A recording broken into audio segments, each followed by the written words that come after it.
Welcome to the Warmaster Podcast, episode 143 with Barry and John from Cromarty Forge. Hi, how's it going? Hello, you're all the way up in the Granite City, aren't you? Yeah, up far north. The coastal district of Cromarty, and in Aberdeen, where we're still in almost full lockdown. I'm trying to remember the name of the cinema that I worked at in Aberdeen. I'm sure it was called the ABC or something. Or was it? I'm sure it was. I think there used to be an ABC. There isn't anymore. I'm sure there isn't anymore. Maybe it was on Union Street or something like that. God, so when were you up here? Oh, 93 for a year. Oh, right. All right. Then I went to Glasgow for a couple of years. Okay. University here? My girlfriend did a postgraduate in Aberdeen, and I just went up because I had nothing to do. So I went up there and got jobs while she went to university. It was an interesting place, Aberdeen. I tell you, they weren't overly friendly to the English. I've got to be honest. Yeah, fair enough. Back in the early 90s. It was a good place. Yeah, it's probably not changed massively. Yeah. Right, so John's come on kindly to talk about his Kickstarter and his 3D printing and his 3D sculpting, which I find it's like magic. It's like crazy. I've got no artistic talent whatsoever, so I'm in awe of anybody that can do anything, and to do it to the level you can do, it's great. Were you trained in it at one point or something? No, not at all. I'm entirely self-trained. So everything I've learned from YouTube videos, art books, pencil sketching. I've got a physics background. I did a degree in physics and then came to Aberdeen to work in the oil industry. Wow. And then basically an opportunity came up to take some money off the oil company, say goodbye, and set up my own business. So yeah, I took that with both hands and jumped from a hobby of doing stuff into trying to make some miniatures which people might enjoy. You definitely picked the right time, because this year I guess there's quite a few of them getting not so quite nice offers to be made redundant. Effectively. Yeah, I think certainly that industry is it's always had its ups and downs. So and I think that's probably the reason why the people who are still in it get paid what they get paid. But yeah, it's definitely an interesting time. One of the craziest stories of the whole madness we're in was there was a point for a few days where they were having to pay people to take oil. Oil had value. Yes. And that's just... Yeah. Can you store this black stuff for me, please? We're not sure what to do with it. Yeah. I've got nowhere to store it. I can't pour it into the sea. It's got to go somewhere. Yeah. I'll pay you to have it. Yeah, you might want to put the cigarette out. Yeah. That's how mad the world was. The other crazy thing I've heard recently is they're talking about negative interest rates potentially happening. So, yeah. Which means they pay you to borrow money. Yeah. Okay. Yeah. I've got a cunning plan. or I have to pay to give you money to look after. Yeah. Okay. Funny old world of macroeconomics. That is a funny how world. the world could be remade. That was my degree. I did economics, but I mean, it turned out when I had no idea that economics was such a vague science, if it is even a science. It's just like philosophy with numbers. It's just. I like that definition. Yeah, I've been reading quite a lot of economics books while listening to them whilst I sculpt. So it's a fascinating world. Yeah, I quite like The Undercover Economist. If you read him, he's kind of very much so. Yeah. He used to work for Shell. Okay. And and he has a podcast called More or Less. If you want a statistics podcast out there, numbers. He also does another one. Something about the cautionary tales. That's it. That's a good one. Right. Okay. Right. Okay. So, what have you? We've got a Kickstarter running at the moment, so we might as well start there. We go. Yeah, absolutely. Running at the moment. Are you able to share the screen, or do you want me to share the screen? You share the screen if you can find the video. I think I've got the Kickstarter here. Just need to optimize for video. Right. It should be over here. So I don't know if I can make it full screen or not. We'll just have to try and press play. Turn it down.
Stop sharing that. So is that the first time you've had an artist in to help you?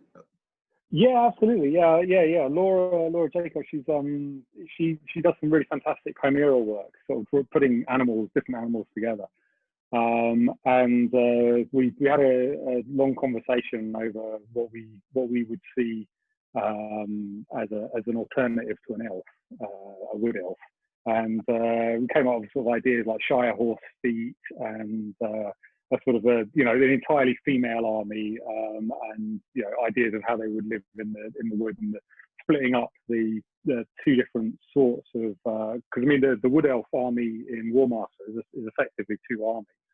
It's split right down the middle. You got the sort of elfy bit, and you got the woody bit, or the tree man and stuff. And so. Yeah, exactly. And so, we really want to give wanted to give different flavour to each of those. So I got her to put together two pictures to develop those and see what they look like whilst I was putting together the Vampire Viking Kickstarter. And then basically, so that idea, that's where a lot of the ideas flowed from, and then sort of pulling that together as an entire race of stuff. That's where the sort of centaurs and the centrads and stuff like that came from. Wow. It really is impressive stuff. So one question that kind of strikes me that you do differently to virtually anybody else is you decided to do strips of miniatures rather than individuals. Yeah, absolutely. Does your caster love that, or do they hate that? Because casting strips I've never found easy at all, ever. No. He's quite happy with it. We play with it. So for instance, in the most recent range, there's two sets of archers. So there's like the classic Woodlander archer, and then there's the ranger, the one who's got sort of, I can't remember what it's called in the Way Watcher, the kind of super archer, yeah. They used to have two attacks each. They were so good. Yeah, exactly. So they got two arrows in there. But so I started off, and I welded together the Way Watcher ones. So you got two sets of two on the strip, and then on the other ones I put them in with just sets of two on the strip, so they're just ready to go on the base. I don't know exactly why, but I ended up doing it 2 ways at the same time. I just handed them over, and he got more strips in the mold with them welded together than with them separated. Although he said before he was molding them, he said, there'll be no difference. I'll get the same in both. So there might be wisdom to the way that the original Warmaster miniatures were made. Maybe there's a cast there. There definitely is. I just find that for every one that comes out perfect, there's another 2 that comes out with like a spear tip missing or some. Yeah. They're just difficult to vent properly. That's definitely true. So the losses are probably higher because, you know, as I'm picking through the models at the end, if there's one with, you know, a bit which is not quite right, then you have to throw away the entire strip rather than throwing away a single model. Yeah, no, that's absolutely true. But people do love that. I'll tell you now, people love that aesthetic of a strip, where it's like you paint it as a strip, you mount it as a strip. They love it. And I get asked about it all the time, why I don't do it. And it's just like, I'm not technically able. I'm kind of self-taught like you. So it's, yeah. So it's like, maybe one day I could do it, but it's not now. No, I think it is better if you can do it individually, because as you say, you get less wastage. So yeah, that makes sense. But yeah, it came just from, that's what I was used to with playing War Master from days of old. And yeah, I didn't even think about it. I just rocked up to the cast and said, "Can you cast these?" Yeah, well, it worked. It worked. Learning all the way. I'm pretty sure nobody but you does it. I'm pretty sure everybody else is like single miniatures. I think maybe Polar Fox do a few like that, and a few single. If I'm thinking right. But, yeah. No, I think the Forest Dragon also doing it on strips. Okay, well that's a slightly different. Yeah, a slightly different thing there. They don't have to go through the casting process exactly. Yeah. So that makes sense. Yeah. Okay, so I'll tell you what. Your Kickstarter runs until, is it the 25th? I'll pick that date right. Hang on a second. I've got it written down here. I remember because I recorded the whatever it was, the commercial at the weekend. So I'm sure I said the 20th. Well, I think it actually runs to the 18th, but was it? It could be the 25th.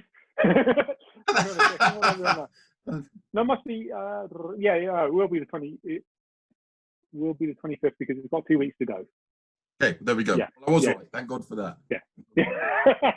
Because I was thinking when I was recording it, the advert's only going to last a couple of weeks, then I'll have to record something else because it says that. So I'll tell you what, people would be really interested in is if you could talk us through like what it is you do 3D sculpting wise, because I think most people understand how green stuff's sculpted.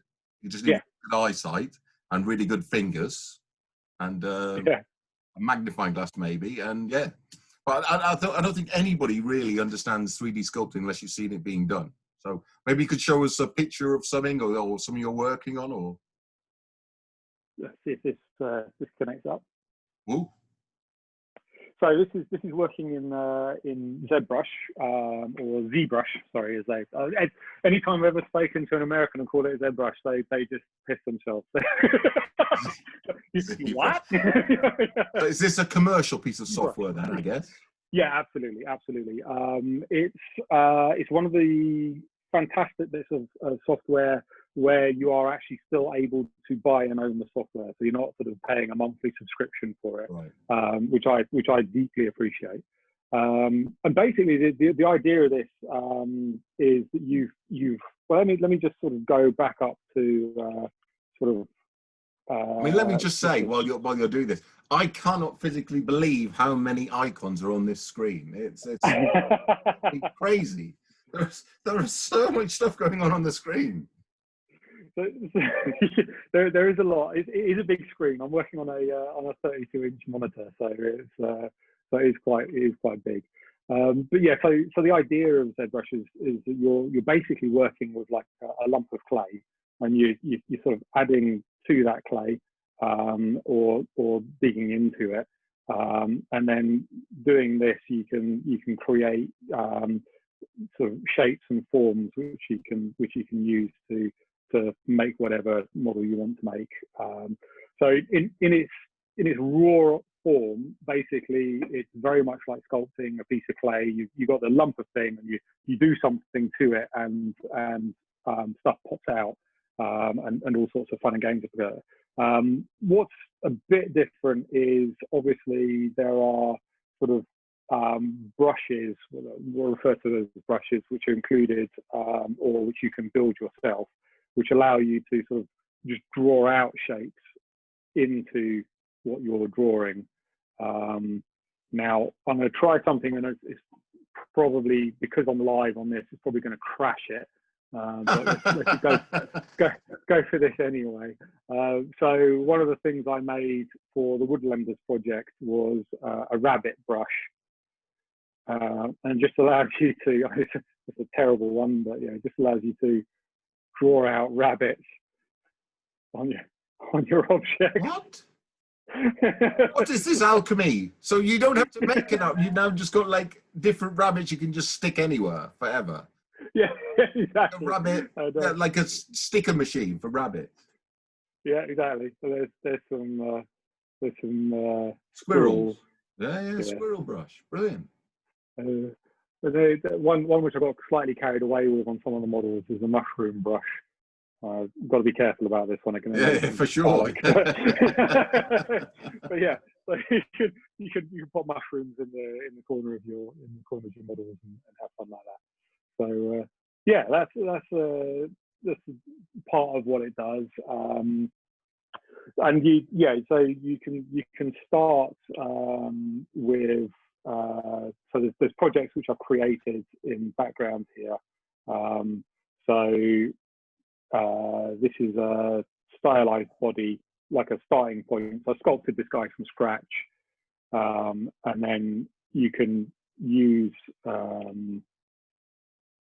sort of different modeling tools to play around with him, change his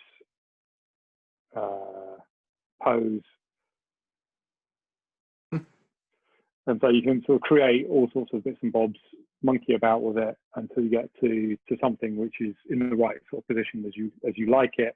And then you can pop armor onto him, which you sculpted elsewhere, and then sort of mold those around, which is why you end up with, so you typically, or the way I typically work is I'll make a few sculpts, sort of base sculpts for something, and then repose them into different positions, so as you've got the multiple elements within a strip.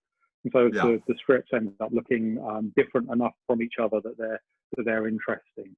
So I try to get it to the point where in a bag of miniatures, it's possible to have every strip being a unique strip. Although obviously they're not entirely randomly packed. I try to make them as diverse as I can, but you end up sometimes with doubles of strips But the idea really is you don't want to give someone sort of, I do remember in War Master sort of getting some packs and you open them up and it's got sort of 4 strips which are identical, a starting strip and something else. And so there you go. As I was saying, the screensaver for ZBrush is a little bit dodgy. I promise you, this is not my artwork. So I guess this is the kind of thing that rewards you the more time you put into it, because you'll have a bigger library to draw on. So everything should get quicker to do because you've got more resources to pull on, more bits of army you've already done, more. Yes and no. As with anything that which you've probably worked with pieces of software in the past where even the Word document. Yeah, so you're writing a Word document, and then you've saved a certain element, and then a year later you sort of think, oh yeah, it's exactly what I wrote. Do you dig it out or do you just type it again? Maybe. You get to the point where it can be easier just to start from scratch and do it again than to sort of dig it out.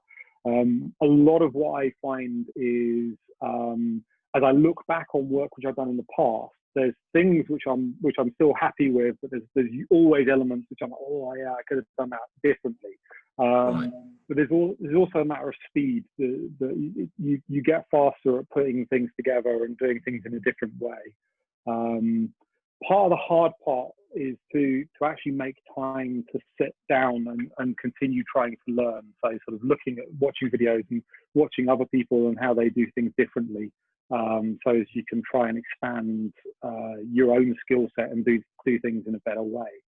If you keep on doing things the same way, then it ends up getting both boring for yourself and also artistically boring. So you've got to sort of keep things moving on. But it's good to have your own kind of creative style, because then people can say, oh, this is a Cromarty Forge piece of kit, because you can absolutely what it is. Yeah, absolutely. I mean, even if you're not attempting to have a style, you find that there's just ways that you do things which creep through, and they show up. And it's usually when someone else says to you, "Oh, you always do this," when you suddenly realise that is your style. That is your style. Yeah. So, oh, right, yeah. I'll tell you one thing. One thing I was in Bruno before the madness started. I gave out one of your. Oh, it was a mammoth, but yeah, the base of the mammoth was some crazy piece of terrain that you'd made because it needed a reservoir, and you decided to make this reservoir into some like a funeral pyre or something. It was crazy. Yeah, it was an idea which I came up with the guys who do my casting, Scotia Grendel. They're a great bunch of guys. They live just down the road, 20 miles away. So drive down, hang out with them, and doing casting work with them. So I've done a bit of casting myself. Done a bit of casting work with them, and as you're sort of working things through, you realise that there's bits of rubbish which come out when you're making a model, and we sort of had this joint eureka moment of couldn't we do something with that which would be useful. And so, well, I don't like to advertise it because if a cast comes out and the model's okay but the reservoir is broken, you can't throw it away. You can't throw it away. That is going to go out. I'm not going to throw that away. Because it is an enormous piece. The thing is an enormous piece, the mammoth, and the reservoir is massive. Yeah. Well, I mean, the bigger the reservoir, the more pressure you put into the piece, and actually the better castability you come out with the piece.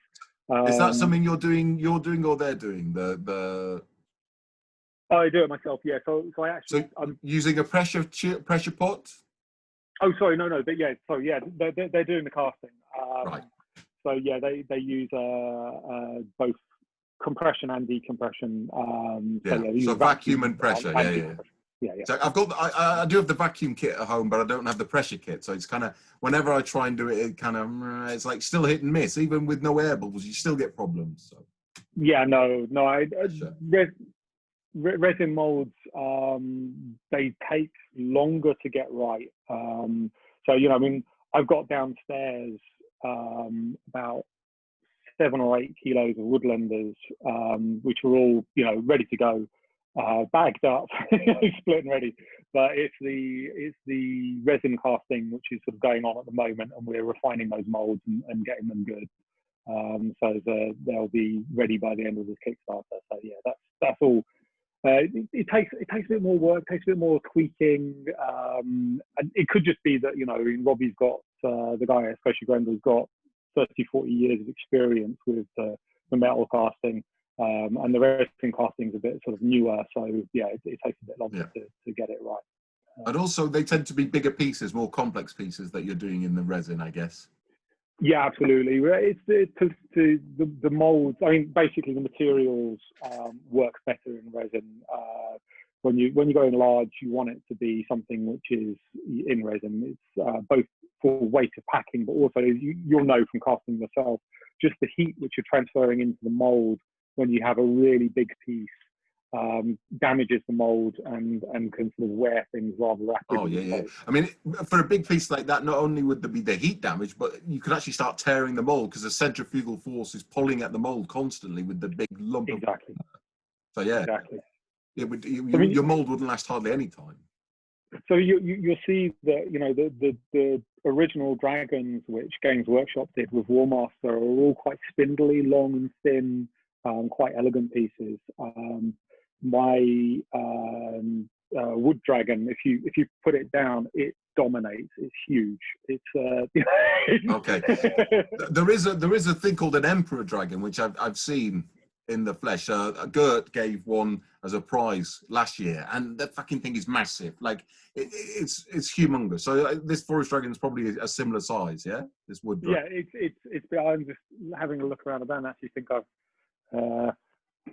If you gave me a minute, I could nip downstairs and grab. No, but I'll tell you what you can do. You could show me the thing at the back because it looks like there's a house at the back, a painted house. Is that one of your terrain pieces? Oh yeah. So I didn't know you did terrain. Yeah, it's a new line for me. I don't know if I'll get the right light on that, but Okay. yeah, this is. I don't know if you can see that. Yeah, this is. See it, but yeah, it's Hang on maybe a little bit further. It's probably better a bit further away, I guess. But yeah, okay. So like Gothic-y, If that works better. Germanic. Yeah, it's nice. So yeah, this is actually arranged. So it's something which I put together because friends were coming over to play games of War Master. I suddenly realised I didn't have quite the scenery I wanted on the table. I've always wanted to have a battle with a city, you know, in as part of the table. So I spent a week just, you know, sculpting buildings and putting stuff together. So I made a church and a bunch of houses. And yeah, so And can people buy those from your shop now? Ready? You make those yourself and you can sell them direct, or? So you can buy the STL files for these. So you can Okay. download the STLs, print them yourself. So this is made out of PLA, which is printed on a fusion deposition modeling machine. So that's like a classic old school 3D printer. It's like layers of plastic laying down one on top of the So other. these are the ones that come in the roll like fishing reel. Exactly. So you can pick yourself up a very good quality SDM machine for a couple of £100, 200-300 quid, and you can be, you know, the rolls of plastic will cost you 30 quid. So you could have a city out of, you can get 20 buildings out of a kilo roll. So, you know, once you've got the files, you can fill the table. And that's yeah. So I've been asked a couple of times whether or not if I'll sell them physical models. It takes me a week to print 10 buildings. So I heard this. I remember Paul once asked one of our friends who's got a couple of 3D printers, but he once asked him to print something out, and I think it was a 28mm piece, and the guy said it's going to take me a fortnight. I'm going to have to charge you like hundreds of pounds because it's going to. And the chances are, over the course of a fortnight, there's going to be something goes wrong with the print. And I'm going to have to start again. Yeah, exactly.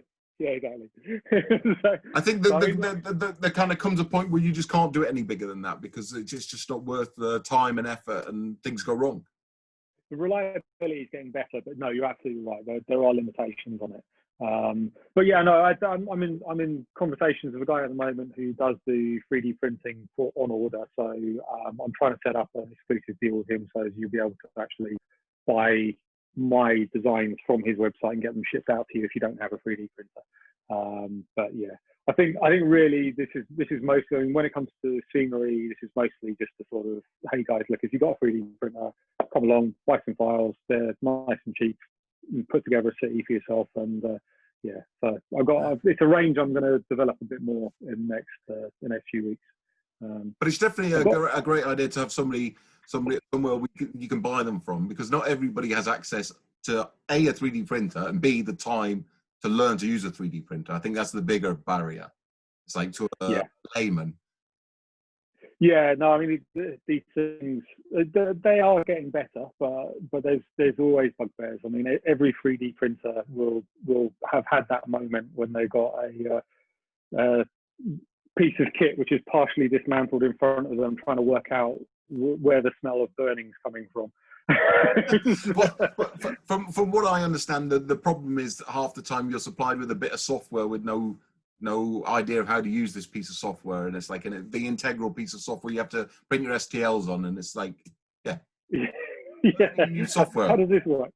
Yeah, I've got no idea. You just spend your whole time printing out stuff you have to throw away from. Definitely interesting times. Definitely is interesting times. Yeah, I mean, so at the moment I've got this is the 3D buildings, the 3D printing buildings are sort of one of multiple ranges at the moment, which are sort of all bubbling along in the background. So I've got the Woodlanders. They're on Kickstarter at the moment for the next couple of weeks. I've just launched on my website an expansion to the Vampire Vikings. Oh, are you able to show any of that? I can. It's actually, that was on the screen when we were on the screen share 4. Okay, so if you screen share again, we can have a look at that, because people might not even know about that. I didn't know about that. So hang on a second, I'm going to need to open up another file here. Yeah, no, that's...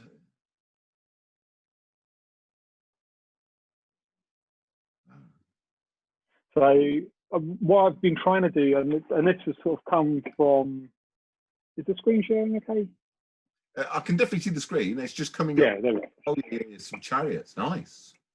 So this is an idea which came from Christopher Orr, where basically the idea is what do you need to add to a range of models to make it cover multiple armies? Exactly. And so, you know, when I released the Vampire Vikings, they fulfilled the vampire counts list in the Warmaster Revolutions book.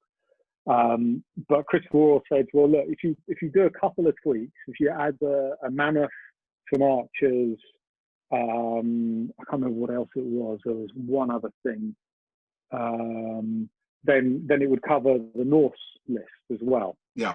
It was the giant. Oh, the Valkyries. Valkyries, yeah. It would be. Valkyries, giant, and the mammoth.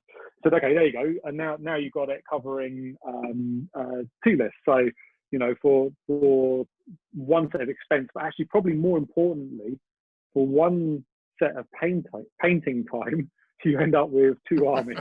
Which is you know, that's definitely an advantage. And then obviously there's a few elements which are missing, which I can add to that list. And so this is the chariot. That's nice. Chariot. Oh, yeah. And then there's a. I'll guess what this is. Yeah. A trebuchet. Although I think I called it a catapult in the. That's a nice piece of kit. Can we have a look at the basket of skulls or whatever we've got in there?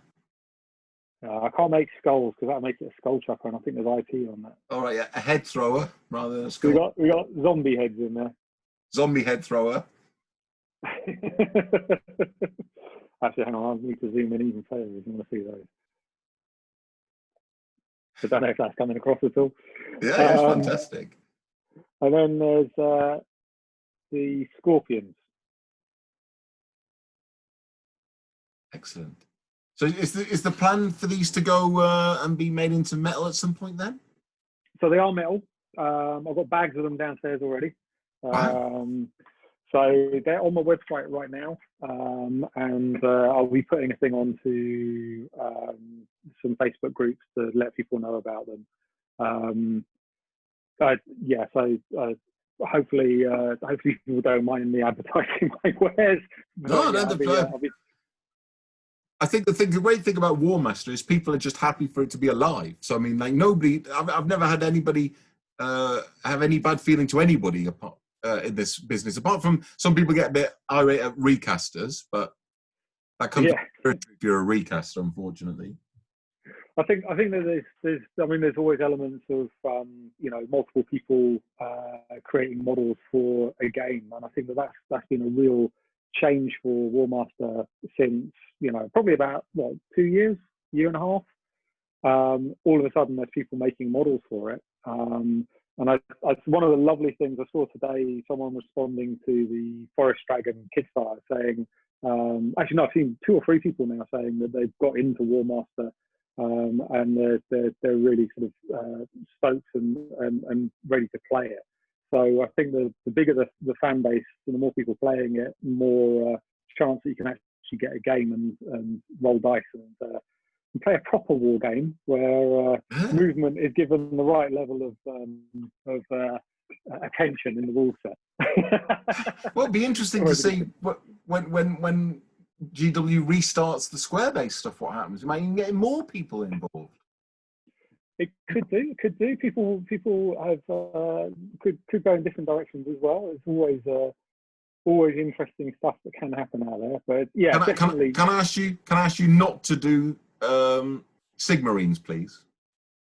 I will not do Sigmarines. Please, I can pretty please. Promise you that. Pretty please. No matter how much people beg you to have, they didn't exist in the old world. Just use chaos. Different. Someone was asking about those on Warmaster, weren't they? They were. I know. Oh well. So So, I do like these. So these go live now. They are actually live, Oh, and that will let you play the Vampire Vikings as 3 different armies now. So they cover the vampires, the classic undead, and the Norse army.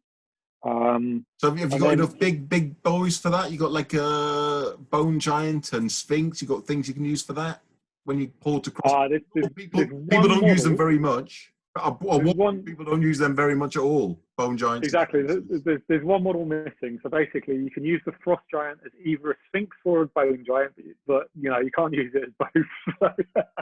I mean, I've played them quite a lot, and I don't use either of them. But I was going to say I never use either of them, and the number of times I've seen someone using both of them, I think it's only when you were buying the starter box set, and that's what you needed in order to make the 1,000 points. a really bad 1,000-point army. Yeah, not a lot of fun. So these guys, I don't know how well they'll come across, but these are my Ashiguri Yarai for the Ratmen. Wow, they're lovely.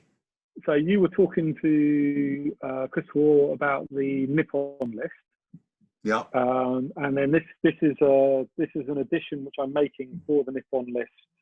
So this is expanding because at the moment the Ratmen, which I do, only covers 1 list in the Warmaster book, and then this is to sort of basically return some love to the people who bought into the first Kickstarter by expanding that range so as it covers the Nippon trial army as well. So this is the Spearman who will be coming in. Wow. And here I'm doing things a little bit differently. So the command strip, I'll have to cut the command strip up myself because it's a single strip with 3 banners on one strip. And hang on a second, I've lost the other bit. Yeah, there they are. And 3 samurai on the second strip. So hopefully there's a bit of a lag on there, but there you go. So yeah, okay. that's what these guys look like. I'm also at the same time I'm pushing those out. So these are sort of things you know when you're screen sharing. These are not going to Kickstarter. These are just going straight again to the shop. Yeah. Those will go straight to the shop. No, I don't want to kickstart them because once something's out in the shop, I don't want to re-kickstart it. There was one case which I did with I was selling the Ratmen at the same time as the Vampire Vikings because I didn't have a shop. But basically, the Kickstarter price is the Kickstarter price, and you get it cheap because it's on Kickstarter and it's a starting point. And what I want to do is to say a huge thank you to the guys who support me on the Kickstarter. And I think that it's a bit rough if you've invested in the Kickstarter and you've shown promise to then see your miniatures being sold at the same price or cheaper after the Kickstarter. It's like, well, okay. So yeah, once it goes on the website, it's on the website. So these are, and I'm going to forget the name of these. These are and forgive me my pronunciation. These are the Komainu. These are the Temple Guardians. Right. So I think these are the equivalent, if I remember, of Demon Hounds. So that's what they were brought in as into the. I think they're a little bit. I can't remember. I don't know the demon list. They're certainly harder than the Chaos Hounds. Way harder than those. Yeah. Good. Yeah. So in which case, they'll be the equivalent of demons. So they got the sort of slight instability rule in the list which Chris Wall put together. Brilliant.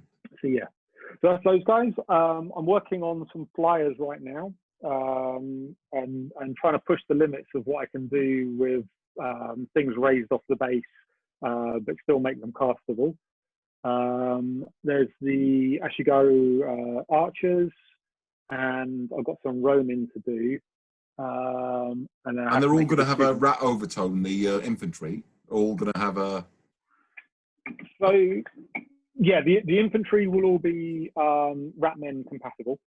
Right. The demon elements, I would like them to be more usable for people who, you know, buying standard human ninjas and so on and so forth, and samurai. Yeah, because I've already got. Well, I was just going to say I've already got half of a samurai army, but I obviously don't have any of these kind of more exotic sculpts because they don't exist. So I would exactly. be in the market for those kind of sculpts, but maybe not the samurais because I already have the traditional like the samurai infantry and the Ashgari and stuff. I already have those. But that's brilliant. Fantastic. So I'm gonna try and fill your boots with with those models, so you'll be able to use them without feeling that they're you know, obviously from a Ratman list. So, yeah, that would be good. That would be good if you could try and tread, because they're kind of, they're not going to be rats, those kind of things, so they can be kind of more generic fantasy kind of. Oh, exactly. I mean, within the list, there's latitude, because I mean they are otherworldly to the samurai elements of the list anyway. So yeah, there's a latitude there to do something which is more useful to more people. Yeah, so brilliant. So like the infantry based stuff will be kind of rat infantry based, and then the rest of the stuff will be usable kind of with historical stuff even potentially. Absolutely. Yeah, that's very good, very clever. Yeah, I like it. So those guys should be available in July. I'm just getting prints off those, testing them out. I'm about halfway through the sculpting process, and so that should happen in July.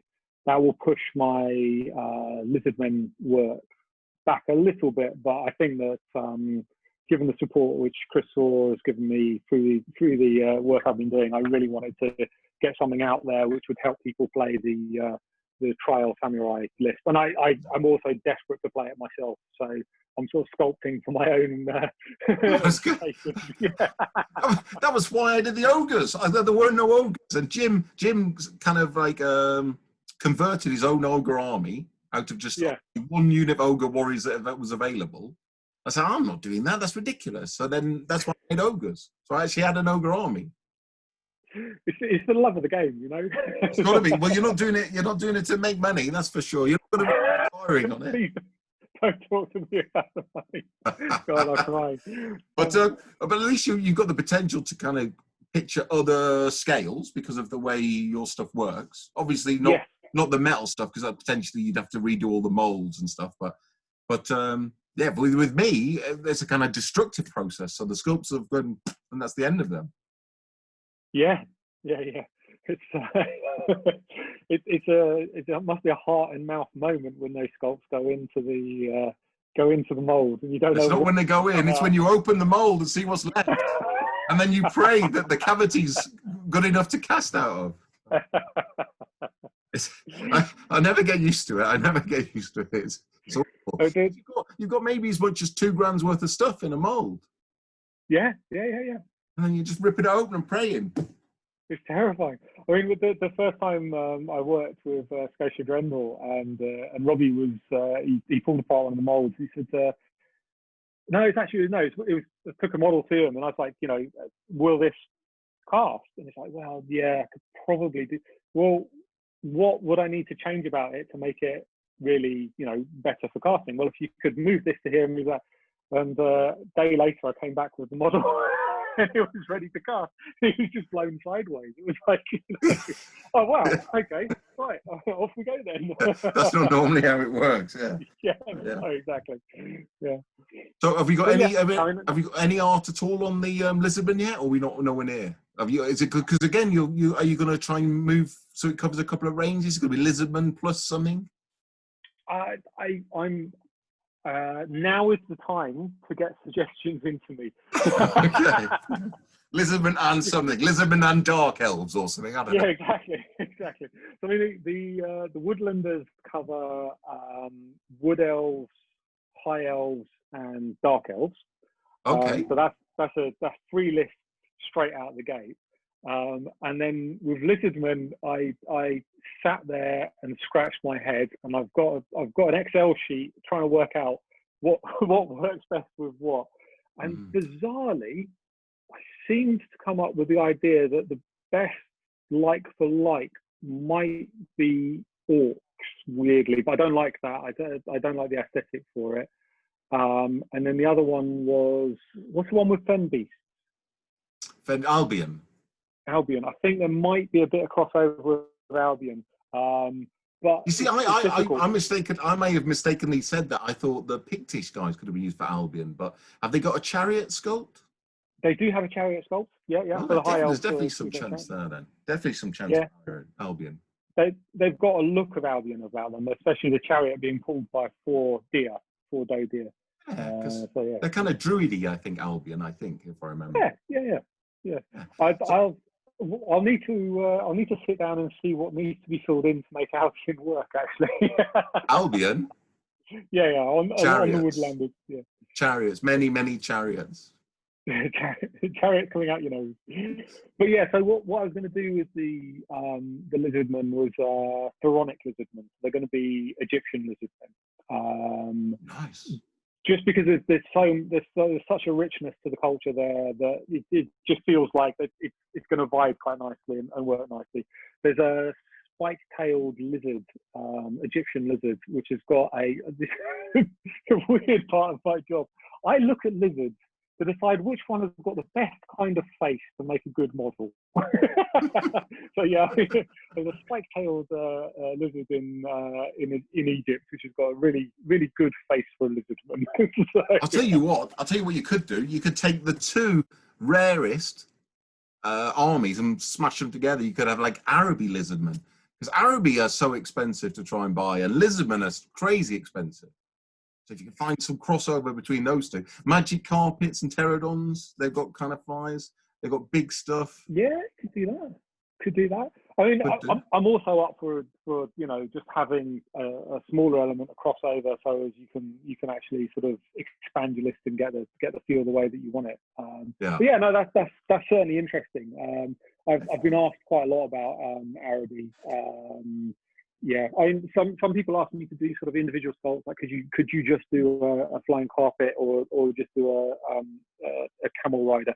I'm not ruling it out. I might do that, but at the moment I get a real buzz off making an entire army which feels coherent and sort of comes together as a whole. The amount of fun I had hiding rabbits and squirrels around the Woodlanders was a giggle. Well, I'm going to have to look for them now. They're all there. So, right, have you got anything else you want to talk about? Well, I mean, we'll definitely have to invite you back, like when you're doing your next one, which is going to be the Lizardmen in July. Yeah, absolutely. Yeah.